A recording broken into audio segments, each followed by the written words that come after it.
I know speaking is the thing that you need right now. It's the thing you're struggling with the most. Understanding is not too bad, but when it comes to speaking, yeah, it's a bit more tricky. So in this video, I'm gonna just go through and train you as a coach, as a fluency coach. I'm gonna help train your speaking, and we're going to try to level your speaking up in just this short video here. It is advantageous if you go and watch the previous video, meaning it's going to be beneficial if you go watch the previous video to this, and I will link this just here. This is the story we're going to be talking or training you through today. Okay, I'm going to sit down now and we're going to work through this story together. Make sure you have some time put aside so that you can really actually practice your speaking with me in real time, okay? This is a training session. I'm gonna hope that you're gonna follow along with me, okay? Let's do this.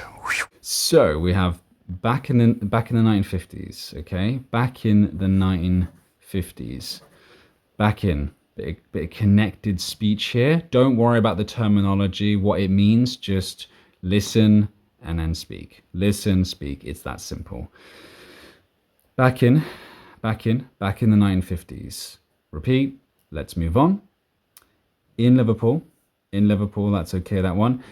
England, so Liverpool, England, and you would emphasize England because it's got a comma and then you're sort of finishing that point, because if you said in Liverpool, England, it's a little flat. You need to go back in the 1950s in Liverpool, England, and then go up again, England, with the intonation. A few, and then take a pause here. That's where you would take a pause. A few young lads, a few young lads.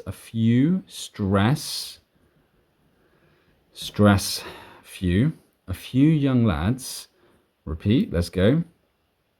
We're destined, and this is where you emphasize the word destined, for great things, and then take off the T. There's two things I want to talk about here.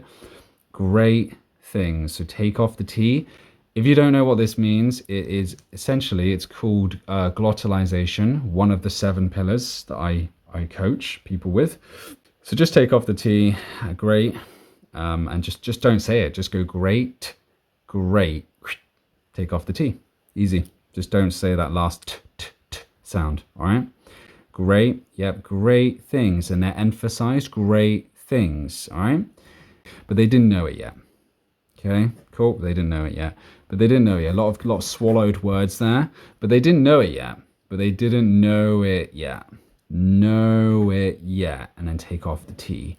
In 1956, and an easier way of saying this would be in 56, so with a comma here, sorry, not a comma, apostrophe, sorry. In 56, you could just say that to make it sound a little bit more natural. In 56, a young scrawny, and I'm not going to explain the new words. If you don't know some of these words, again, go watch the video just here that will be recommended. That's the video that this is linked to, the story this is linked to. Scrawny just means skinny, like skinny, thin teenager. Just so you know, called John. Okay, John Lennon. Started, and then pronunciation. This is started. So you probably can't read that. Apologies, but that is ID. So it becomes started. That's one of the important pillars. Pronunciation, of course, becomes started, and then take off the T. Okay, a band up, a band up, and then that is connected. Names of the quarrymen. Blend in all sorts, take off the G, blend in all sorts, okay? All sorts of genres, and then emphasize this.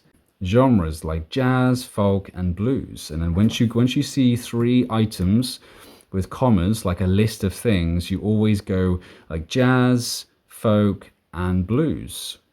But you have to do something with it. It's just natural to native speakers. So jazz, folk, and blues, and blues. You go down or you go up, or you waver the intonation. Again, intonation is one of the most important pillars. But you've got to do something to sound, so just listen to me. Sorts of genres like jazz, folk, and blues. They busted their ass, they busted their ass, they busted their ass, and stress this, they busted their ass, try that, gigging in local clubs and venues, trying to hone their skills as musicians, okay, as musicians, easy. Unbeknownst, so not known, they didn't know, he wasn't aware, unbeknownst to Lennon, pronunciation, unbeknownst, try, unbeknownst to Lennon, there was another teenager in the crowd. There was another teenager in the crowd. Try that. At one of the, in the crowd at one of the Quarrymen gigs in 1957. And then they want to go up in intonation there. In 1957. That's how I would do that. So Quarrymen gigs in 1957. 957. Try that. 57. In 957. It's very quick. In 1957. Good. He watched intently, highly impressed by what he saw. His name was Paul McCartney. John and Paul met and instantly hit it off. Okay, take off the T here. Hit it off. Hit it off. But you'd kind of go up in intonation again here. And in terms of rhythm, which is another one of the most important pillars, hit it off, do-do-dum, do-do-dum, okay, hit it off. As they were both musicians and shared similar musical tastes. And you want to stress that.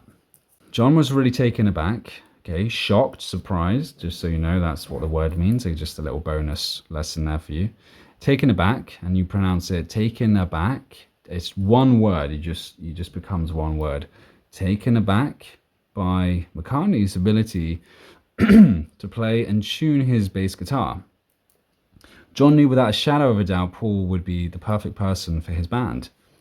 For his, try that, for his band. And then go up there for band. Good, let's continue. So asked him to join straight away. So you would kind of go straight away. And it's kind of like straight away. Straight away. So there's a pause in between each one. And also the rhythm is dun, dun, dun, dun, dun, dun. Okay? Paul didn't hesitate. After finding their feet, so after finding, take off the G, after finding their feet in this band together, in this, and this needs to be unstressed. Whoops, unstressed. And this needs to be stressed in this band together. And together can be, because that's quite an important word. Stressed and unstressed is super imperative because you have to have some words. Okay, yes, we know, you all already know that stressed words are important, obviously. That's one of the pillars, right? Yeah, one of the 7 pillars. But you have to have unstressed words to make them stressed. Otherwise, everything would be stressed, and that wouldn't make sense. So the words that are stressed would be, of course, verbs, nouns, and adjectives. Just in general, they're like the main ones. Maybe adverbs as well, like intently, obviously. Modifier words, so, very, really, of course, are going to be stressed. But the words that are unstressed is preposition, so preposition and conjunctions. All of those, basically the connector words and stuff, and prepositions and articles, the, a, an, etc. They are all unstressed, okay, in general. So look at this. After finding their feet is a noun, right? After finding their feet, and then take off the T as well, remember. After finding their feet in this band together, in this, and it's very connected. So just try that, get used to that, go. After finding their feet in this band together, okay, you get the point. Paul, although having some reservations, some resistance, introduced his old school friend George Harrison to Lennon in 1958 as a potential, stress this, second guitarist. Stress super reluctant, so super, intonation goes up, super reluctant due to George only being 14 at the time. And this is very much connected speech, one of the second pillar. At the time, At the time, try that. At the time, and take off the T to make it even easier for you to connect the speech, all right? At the time, go. John allowed Harrison to join the band simply because of his immense skill on guitar. John allowed Harrison to join the band. John allowed Harrison to join the band. Try that. John allowed Harrison. John allowed Harrison. And notice a noun, basically. You're gonna emphasize this. Okay, so John allowed Harrison. Try that. Try that. John allowed Harrison to join. To join. Good. To join the band. The band. All in one go. John allowed Harrison to join the band. John allowed Harrison, and in terms of connected speech, John allowed Harrison to join the band. Da-da-da-da-da-da-da-da-da. See how it's like, okay. John allowed Harrison. John allowed, so N now is at the start of the next word. John allowed Harrison and just go like a T. To join. So those join together, huh? John allowed Harrison to join the band. So John allowed Harrison to join the band. Good. Simply because of his immense, simply because of, and then of becomes of. That's meant to be a U, sorry. Of, because of his immense skill on guitar. Cool. As 1960 came around, they recruited 2 new members, Stuart Studcliffe and Pete Best. This was just before they embarked. This was just a bit more connected speech. This was just before, and then emphasize that. This was just before, or this was just before, and just, you kind of want to go just and stretch it. That's a symbol for stress, stretch, and the intonation goes up and the stress is up. So this was just before. Hamburg was pivotal. It was very important, okay? New word there, very important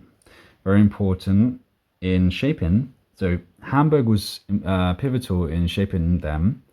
Hamburg was pivotal, or pivotal. I would say pivotal. Try to take off the T if you can. Hamburg was pivotal in shaping them. Okay, you can still see that, right? Hamburg was pivotal. Was pivotal. Notice how was, and that's a Z, by the way. Pronunciation. Hamburg was voiced sound Z with the vocal cords. All right. Hamburg was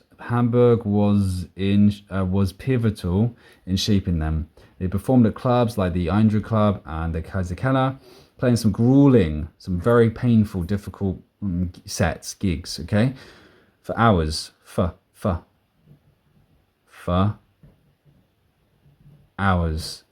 hours each night, and then take off the T here.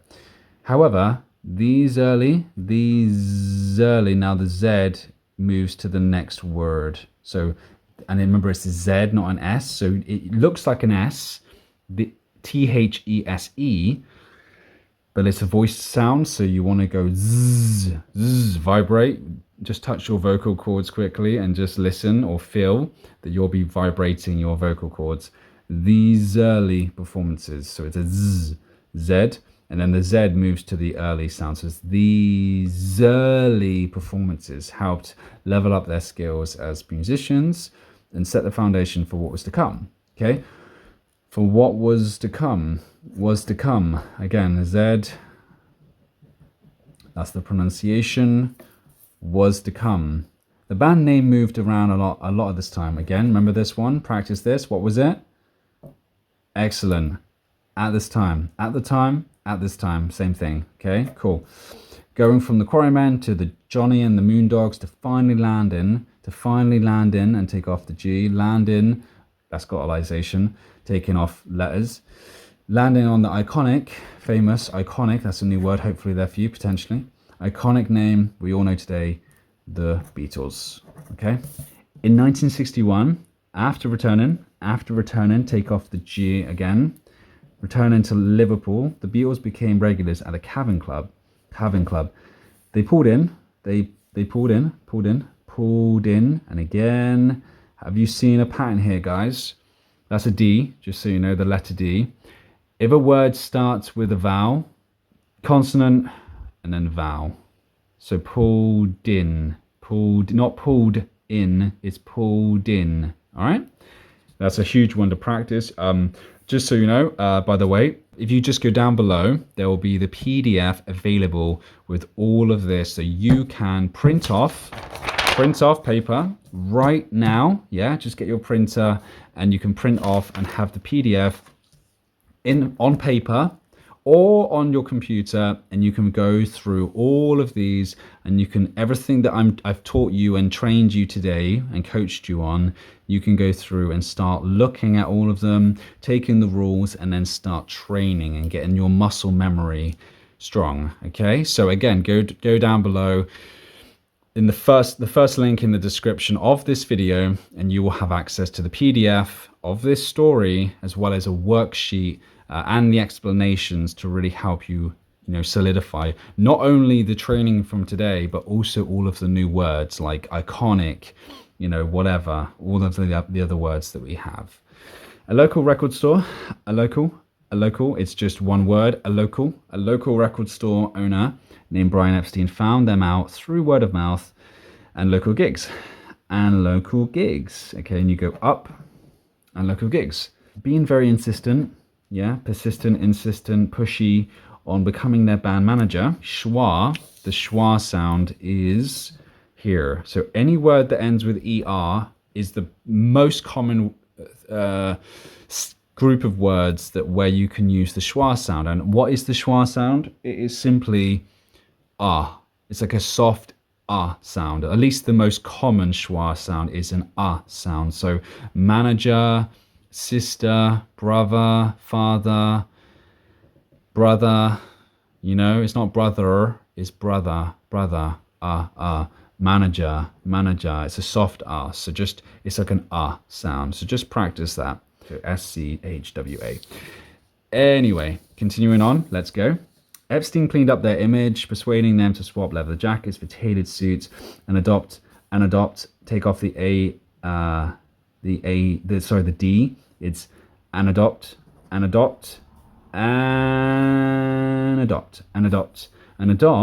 that would go up in intonation or polished stage presence. This turned out to be one hell of a smart move. Take off the T. Even with all the buzz going on, take off the G here, okay? Even with all the buzz going on, things weren't all roses. That means things weren't all good. Okay, if you go to the PDF, the description to get the PDF, you can learn what all these words actually mean. There's loads of amazing idioms in here for you to acquire today. So go down below again and check out the PDF. So in the band, remember what we said about at the time, in the band, same thing, in the band. And that becomes the band. In 1962, Epstein secured them an audition, okay, one word, an audition at Parlophone Records, but the producer of this recording studio, George Martin, was extremely underwhelmed by Pete's drumming. George saw potential in all the other members, but felt, verb, to feel, what did I say? Verbs, exactly, you stress the word. Verbs, adjectives, and nouns, and maybe adverbs. So felt, to feel, the past tense, felt. I emphasized naturally. What did I say? He felt Pete was not up to par. Okay, we get to the end. You always want to go up or down at the end of a sentence as well. After a lot of deliberation, a lot of deciding, and back and forth means the same thing, deciding, they decided to kick out and replace with someone else. George Martin had been around the block a few times and had a lot of fantastic drummers at the back of his mind, at the back of, and that becomes UV again, at the back of his mind, okay? He had one that really stood out and could definitely fill the shoes of Pete. His name was Richard Starkey, aka Ringo Starr. This fine and highly skilled young drummer, and then emphasize this, drummer, and go up in intonation and stress it, was currently, again, see, adverb, ly, currently playing currently playing with another Liverpudlian band called Roy Storm and the Hurricanes. But after a bit of swaying, practice that, joined the Beatles, solidifying the now famous, you could just take that off and just say famous, lineup: John Lennon, Paul McCartney, George Harrison, and Ringo Starr. The big breakthrough for the band came in late '62 when they released the hit single Love Me Do, then followed by Please Please Me in early '63. That just means 1963, 1962.